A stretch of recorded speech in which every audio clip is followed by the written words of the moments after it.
The street was busy that afternoon, full of people going home from work, students walking together, shopkeepers pulling down their shutters, and cars moving slowly in the warm sunlight. Everyone was minding their own business until a sudden loud noise echoed across the road. It was the sound of a powerful engine choking, coughing, and then dying completely. A bright red Ferrari, shining like fire under the sun, rolled to a stop in the very center of the street. The doors swung open, and out stepped a man whose clothes were expensive enough to buy a small house. He was a billionaire known by almost everyone in the city, a man who loved attention, loved showing his power, and loved reminding people that he was richer than they would ever be. As soon as he stepped out, he shouted angrily at his driver and assistants, demanding to know why his perfect car was not starting. He kicked the tire, slammed the door, and cursed loudly. People on both sides of the street slowed down. Some stopped walking completely. Children stared with wide eyes. Adults whispered quietly. It was not every day that someone saw a Ferrari break down in the middle of a crowded street, and it was definitely not every day that a billionaire lost his patience in public. His staff rushed around the car, opening the hood, trying their best to look smart and helpful, but anyone watching could see the truth. They had no idea what they were doing. The engine was silent, cold, refusing to respond. The billionaire's temper grew hotter, his face turned red, and he kept checking his expensive watch as if the car was wasting his time personally.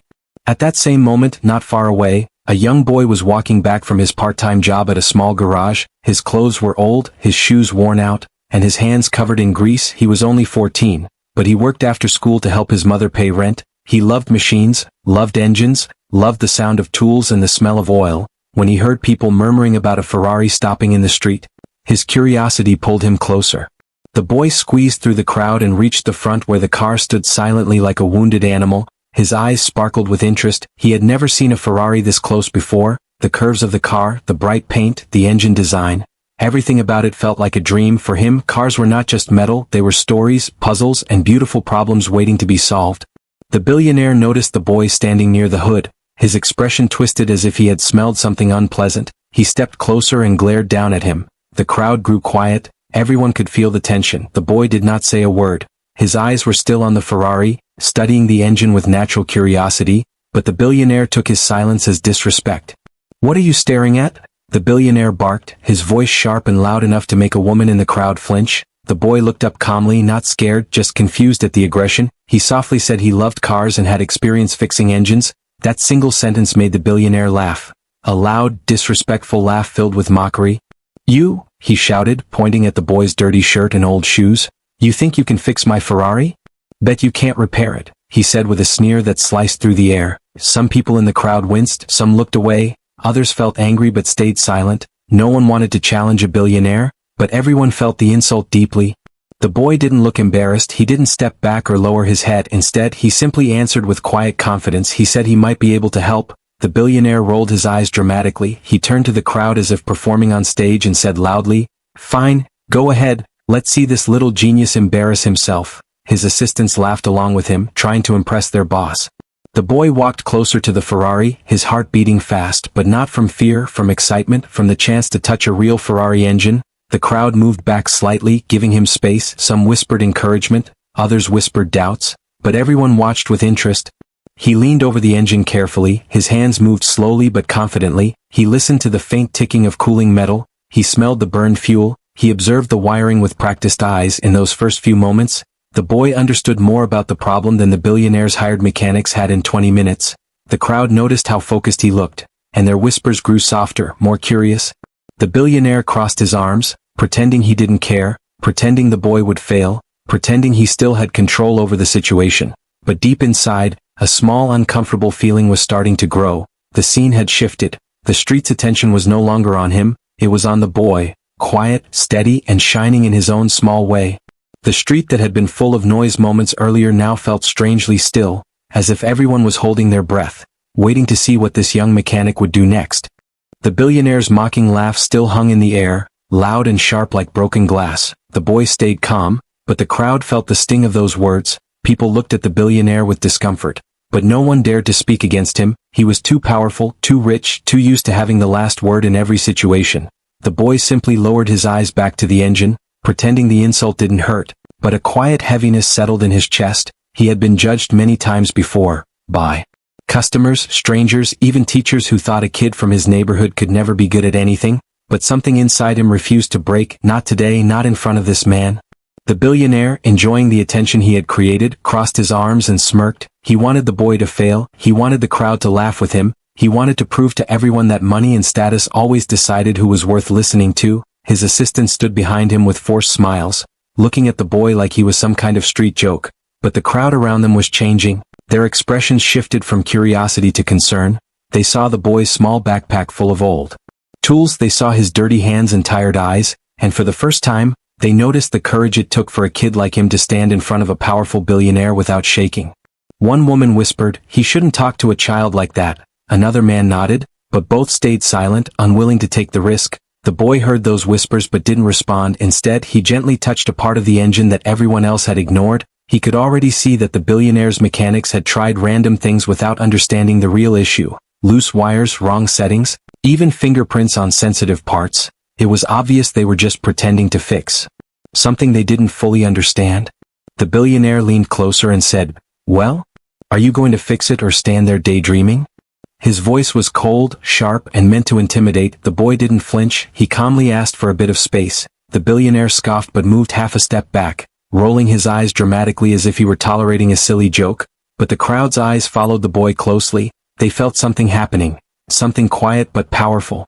The boy opened his backpack and took out a tiny flashlight, a small screwdriver, and 2 wires he had saved from old machines. His tools weren't shiny or new like the billionaire's mechanics. They were worn out, scratched, and almost embarrassing to look at. Some people in the crowd wondered how a boy with such old tools could possibly fix a Ferrari, but the boy didn't care how they looked. He only cared about what he knew, what he had learned from hours in the garage and what he felt in his heart whenever he touched an engine.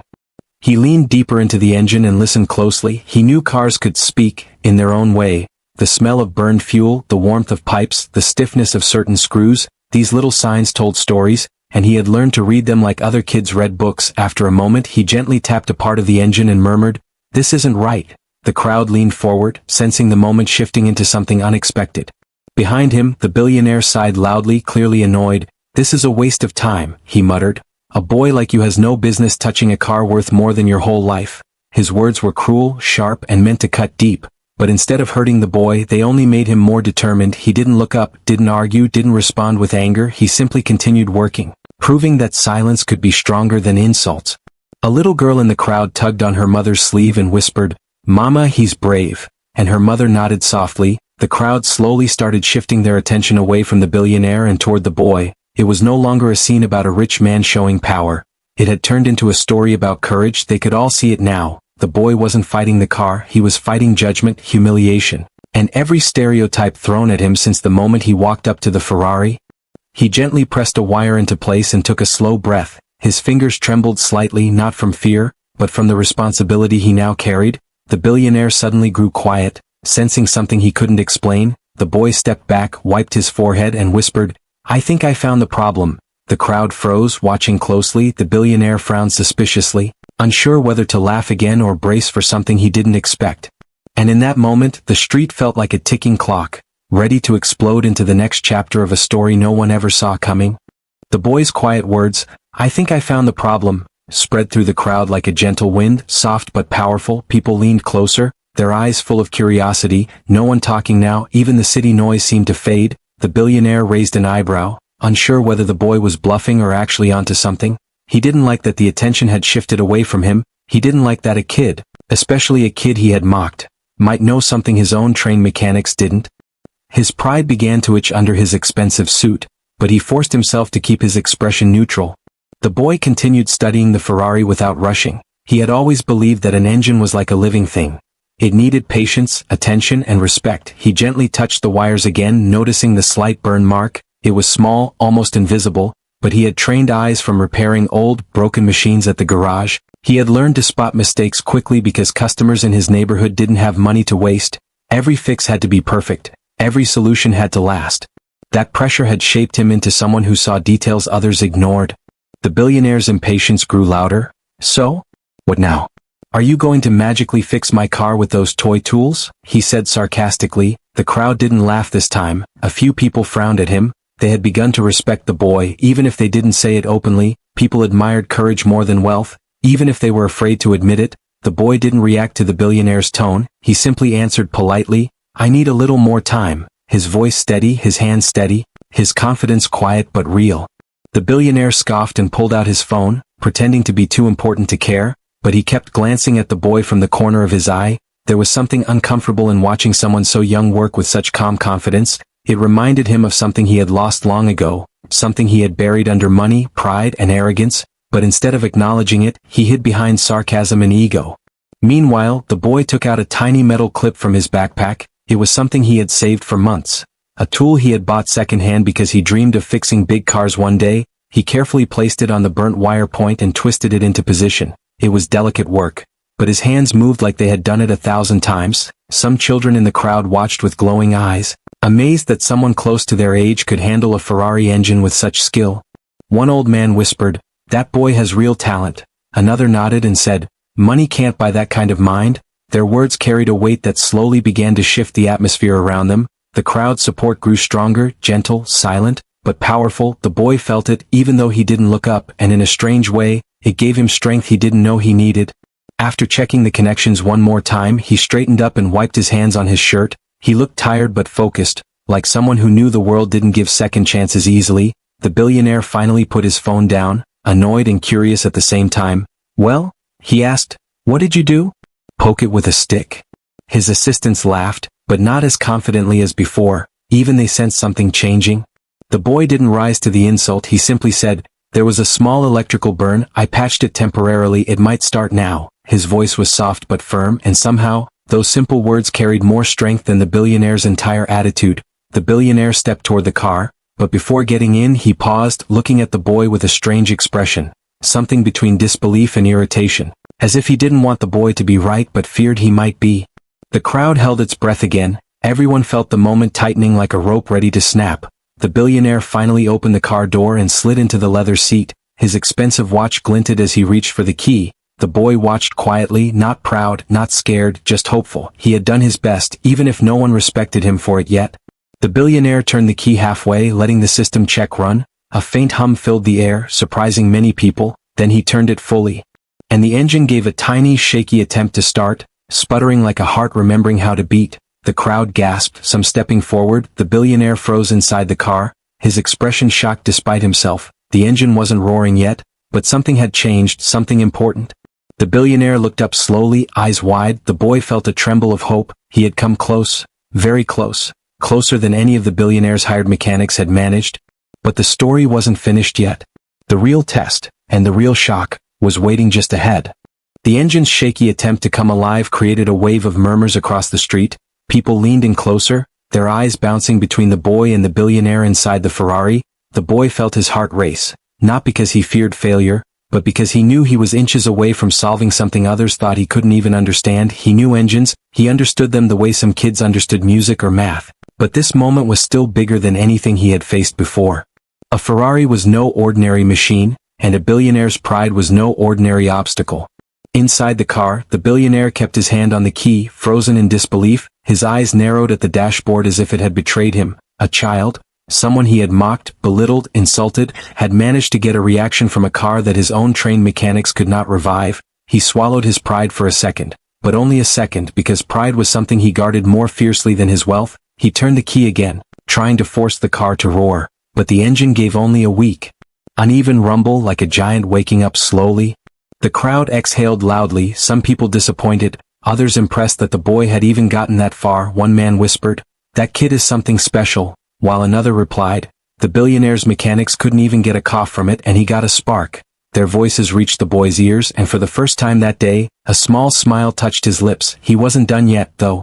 The boy stepped closer to the car and politely asked the billionaire if he could try one more thing. The billionaire stared at him, confused and irritated. "What more can you possibly do?" he snapped. His tone was still sharp, but the anger behind it was mixed with something new. Fear that this boy might actually succeed where his wealth had failed.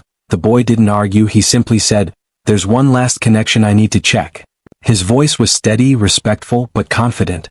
Reluctantly, the billionaire opened the door and got out. The crowd parted as the boy moved back to the engine. This time, he crouched lower, shining the flashlight into the darkest corner of the machinery. He touched a small connector that looked perfectly fine from the outside, but as he pressed it gently, It moved more than it should have, his eyes widened, he had found the real problem, his heart thumped in excitement. But his hands stayed calm, years of practice keeping them steady.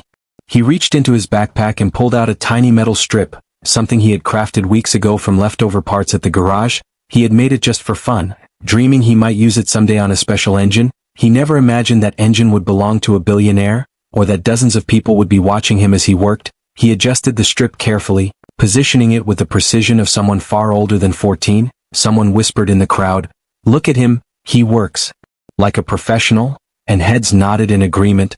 As he tightened the final screw, a faint click echoed through the engine bay, a small click, but one that made the boy exhale with relief. That sound meant he had done it right. That sound meant the engine was complete again, whole again. He rose slowly, wiping his forehead, his shirt stained with oil, his hands shaking not from fear but from the weight of the moment. He turned to the billionaire and said softly, "Please try it again."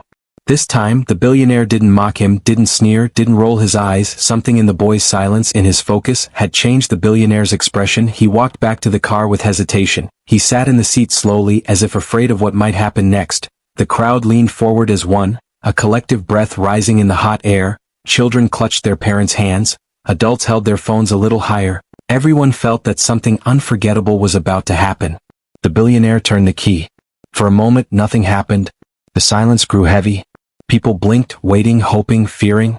Then, a powerful rumble shook the car, deeper than before, stronger. A second later, the engine roared to life with a sound that ripped through the street like thunder. The Ferrari vibrated with energy, the exhaust crackled, and flames flashed for a brief second. The crowd gasped loudly, some screamed, some clapped, some covered their mouths in shock. The billionaire's eyes widened as the roar washed over him. He froze, completely unable to move. The boy stood still, breathing hard. And everyone knew. Nothing would be the same after this moment. The roar of the Ferrari echoed down the street like a beast waking from a deep sleep, shaking windows, startling birds, and leaving the entire crowd in stunned silence. For a full 5 seconds no one moved, no one spoke. Every face turned toward the billionaire sitting behind the wheel, his eyes wide, mouth slightly open, frozen as if he had forgotten how to breathe. The car he had spent a fortune on, the car his own mechanics couldn't revive, was alive again because of a 14-year-old boy. He had mocked in front of everyone. Slowly, the billionaire stepped out of the car. His legs felt weak, his pride felt even weaker. The roar still vibrated in his ears, but something else shook inside him too, something uncomfortable, something he didn't like facing. He looked at the boy, standing there with oil-stained hands, dirt on his shirt, and a calmness that felt older than his age. The child wasn't smiling, wasn't celebrating. He was just standing quietly as if he had done nothing extraordinary. The crowd broke into applause. Some people clapped softly at first, then louder, others cheered, a few even whistled. Children jumped in excitement, shouting things like, "He fixed it! He fixed a Ferrari!"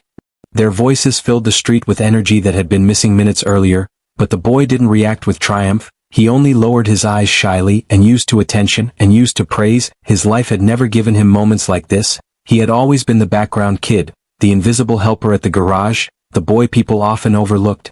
A woman pushed her way forward and gently placed her hand on his shoulder. "You're incredible," she said softly. The boy nodded politely, not trusting himself to speak. The praise felt strange, almost heavy, because he wasn't used to kindness from strangers. Another man approached, shaking his head in disbelief. "How did you even know what to do?" he asked. The boy simply replied, "I listened to the engine," as if it were the most obvious thing in the world. The billionaire watched this scene with a tight jaw. His chest felt heavy, his pride cracking like thin glass. It wasn't just that the boy had fixed the car, it was that he had done it with old tools, steady hands, and a humble heart. And the billionaire had seen the whole thing, seen every moment of quiet brilliance he had tried to humiliate. He clenched his fists, unsure how to feel. Angry? Ashamed? Impressed? All three emotions twisted together inside him.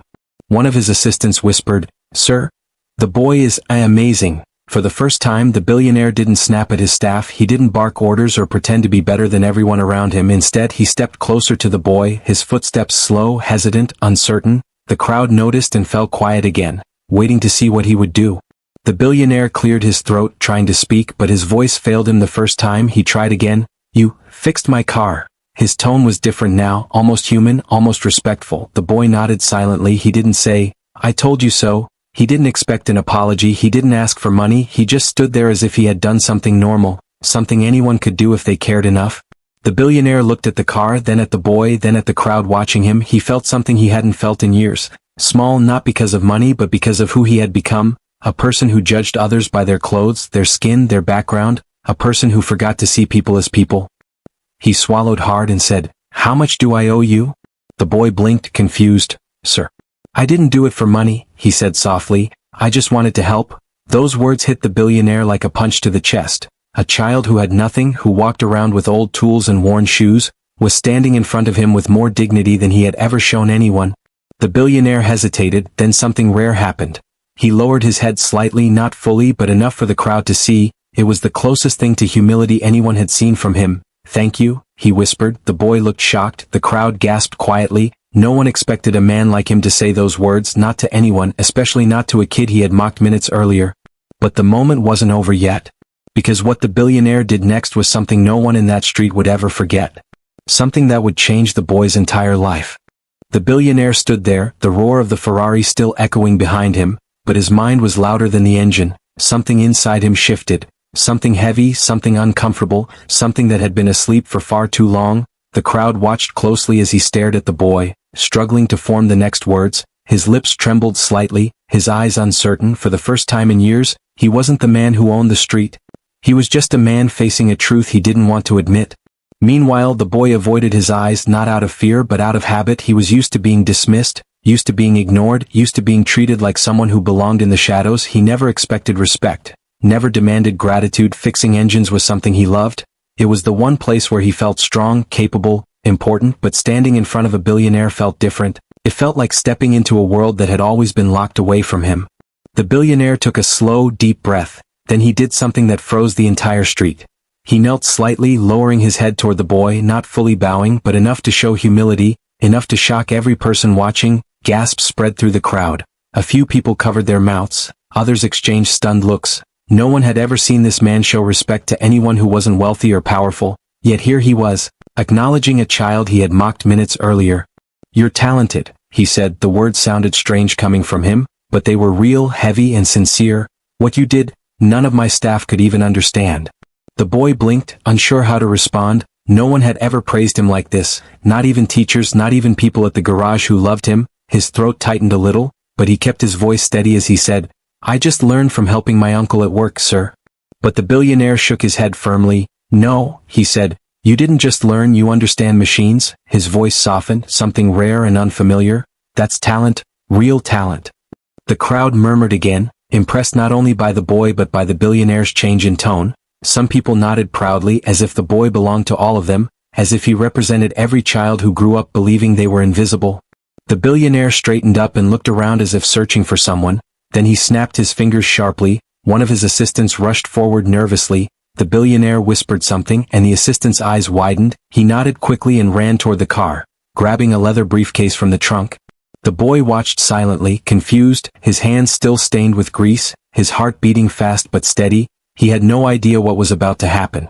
The billionaire opened the briefcase, revealing documents, envelopes, and a heavy black pen. The crowd leaned forward, curious and tense. The billionaire took out one envelope, weighed it in his hand, then placed it back. He paused, thinking, as if choosing something important. Finally, he selected a thin folder and closed the briefcase. He stepped toward the boy again and said, "What's your name?" The boy hesitated. "Marcus, sir." "Marcus," the billionaire repeated slowly, letting the name settle on his tongue. "How old are you?" 14, Marcus said, his voice barely audible. The billionaire inhaled deeply, then exhaled as if making a life-changing decision. "Marcus, I want to sponsor your education." The street went silent. It felt like the world had stopped moving. Parents in the crowd froze. Children stopped whispering. Even the honking cars in the distance seemed quieter. Marcus stared at the billionaire, unsure if he had heard correctly. "I want to pay for your school," the billionaire continued. "Not just school, engineering programs, training, everything you need." He held out the folder. "This is the beginning." Marcus didn't take it, not out of refusal, but out of shock. No one had ever offered him anything like this. He couldn't speak, his mouth opened but no words came out.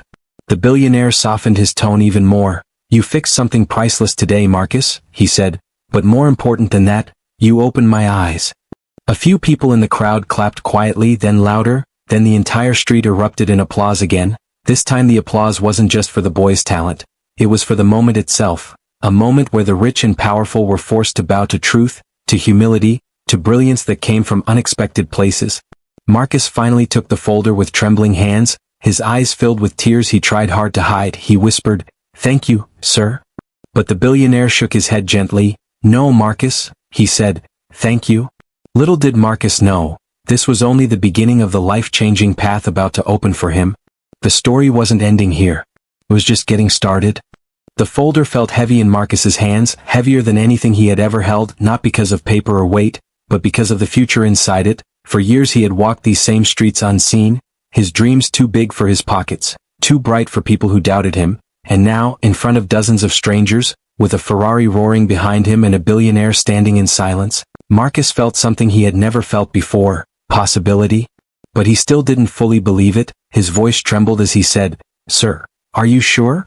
He wasn't used to adults keeping promises, he wasn't used to life-giving gifts. The billionaire nodded, no hesitation this time. "You earned this," he said firmly, "and I want to see what you can become." The crowd murmured again. Some people wiped their eyes, moved by the moment unfolding in front of them. A few whispered to each other that maybe the world still had good hidden inside it, maybe change could happen in unexpected ways. Children stared at Marcus as if he were a hero from a storybook, someone who proved that greatness didn't come from money but from heart and skill. But Marcus wasn't thinking of being a hero, he was thinking of his mother, who worked double shifts and always came home tired but smiling. He thought of his uncle's garage, the only place where he ever felt important. He thought of all the moments he wondered if he would ever escape the cycle of struggle. He swallowed hard as he imagined telling them what had just happened.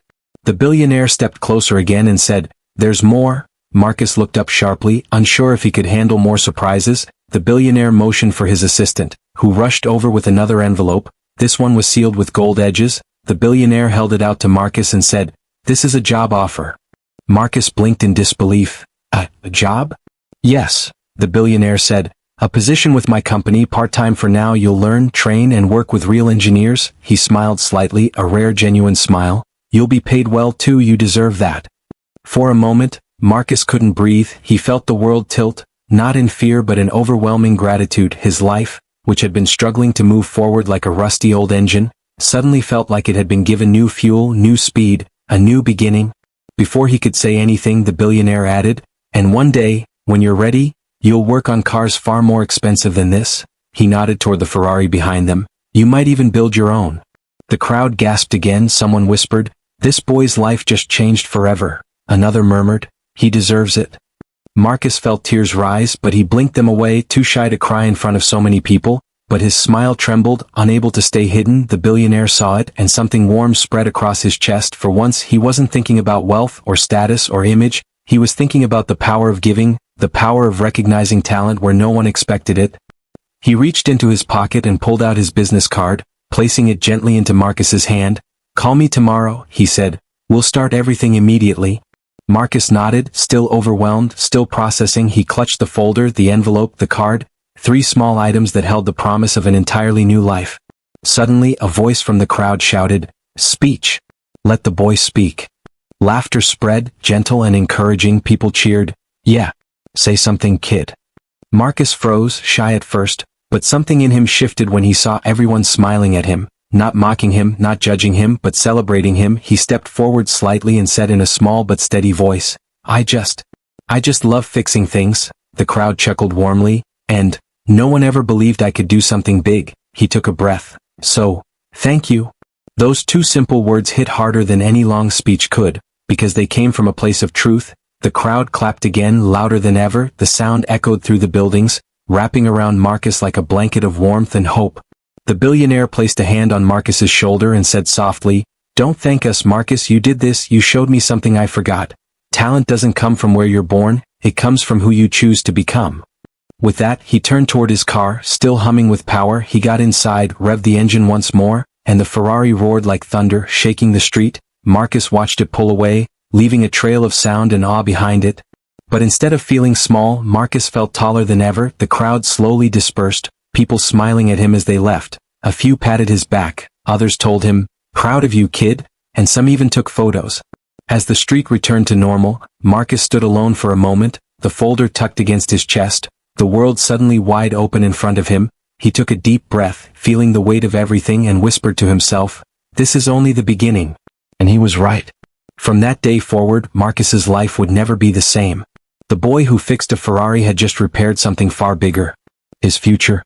Marcus walked home that evening with the folder clutched to his chest, the billionaire's business card tucked safely in his pocket, and the warm buzz of the cheering crowd still echoing inside him. The sun was setting, painting the sky orange and gold, the same colors that gleamed off the Ferrari when it roared back to life. Every step Marcus took felt different, lighter, powerful, as if the ground itself carried him forward. For the first time in his life, he wasn't walking with his head down. He was walking like someone who had a future. He reached the small building where he lived, the stairwell dim, the walls cracked, but tonight everything looked softer, kinder. His mother was inside, cooking dinner, humming quietly to herself as the smell of vegetables filled their tiny apartment. When she saw Marcus walk in late, covered in oil, carrying documents he never used to carry, her smile faded into concern. "Marcus, what happened? Are you hurt?" she asked, rushing toward him.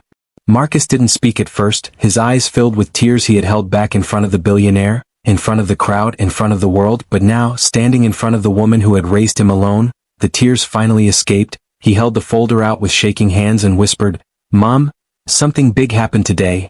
She opened the folder with trembling fingers, her eyes widened as she read the first page, a sponsorship letter with the billionaire's signature at the bottom. She covered her mouth, her breath catching. "Marcus, what is this?" she whispered. So Marcus told her everything. The Ferrari, the breakdown, the billionaire's insults, the crowd, the repair, the roar, the applause, the offer, everything. By the time he finished, his mother was crying softly, hugging him tightly as if afraid he might disappear. "I always knew you were special," she whispered into his hair. "I always knew you would do something great." Her voice shook, full of pride and relief. Marcus held her back, feeling warmth spread through him like sunlight breaking into a dark room. Word about what happened spread quickly, faster than Marcus expected. By the next morning, people in the neighborhood were talking about him. The mechanic at the garage hugged him, laughing proudly. "I told you these hands were blessed, boy," he shouted, tapping Marcus on the shoulder. Even kids from school, kids who barely noticed him before, looked at him differently now, with respect instead of doubt. But the biggest surprise came when a sleek black car pulled up to the neighborhood later that day. The same billionaire stepped out, wearing a simple suit this time, not the flashy one from yesterday. He walked toward Marcus's home with a quiet, determined expression. People on the street stared, whispering, watching as the man knocked on Marcus's door. Marcus opened it, shocked. "Sir? Why are you here?" The billionaire smiled a little, not the arrogant smile he used to wear, but a gentle one. "I wanted to meet your mother," he said politely. "It was her strength that raised a boy like you." Marcus froze, stunned, but he let him in. Inside the small living room, the billionaire shook hands with Marcus's mother. "Your son is extraordinary," he said sincerely. "I insulted him, and he responded with brilliance instead of anger." Marcus's mother nodded, tears in her eyes. "He has always loved fixing things," she whispered. "But life, it doesn't always give chances to children like him." The billionaire nodded slowly, his face emotional in a way no one expected from a man like him. "Then let me make sure he never runs out of chances again," he said softly. His words filled the room with a warm, heavy silence, the kind that felt like a beginning, not an end. He handed Marcus a second folder. "This one thicker, heavier. This is the full scholarship package," he said. "Not just school, advanced engineering programs, internships, access to top-level mentors, and when you're older, a guaranteed position at my company." Marcus's mother covered her mouth again, overwhelmed. Marcus felt his knees weaken. He whispered, "Sir, I don't know how to thank you." The billionaire placed a hand on his shoulder gently. "Then do one thing for me," he said. "Become everything you're capable of becoming." His voice softened. "That is thanks enough." Marcus nodded slowly, determination lighting his eyes like fire. In that moment, he understood something. Talent was a gift, but opportunity was a door, and now the door had finally opened, wide and bright. As the billionaire left, he paused at the doorway and added, "One day I want to drive a car designed by you." Marcus smiled for the first time without fear or doubt. "One day, you will," he said confidently. Years later, the world would remember Marcus. Some would remember the Ferrari. Some would remember the roar. But most would remember the kid who turned humiliation into triumph. The boy who repaired a billionaire's engine, and in the process, repaired his own destiny. And that day, the street where it all began still whispered the sound that started everything. The roar of a Ferrari and the rise of a boy who believed in himself.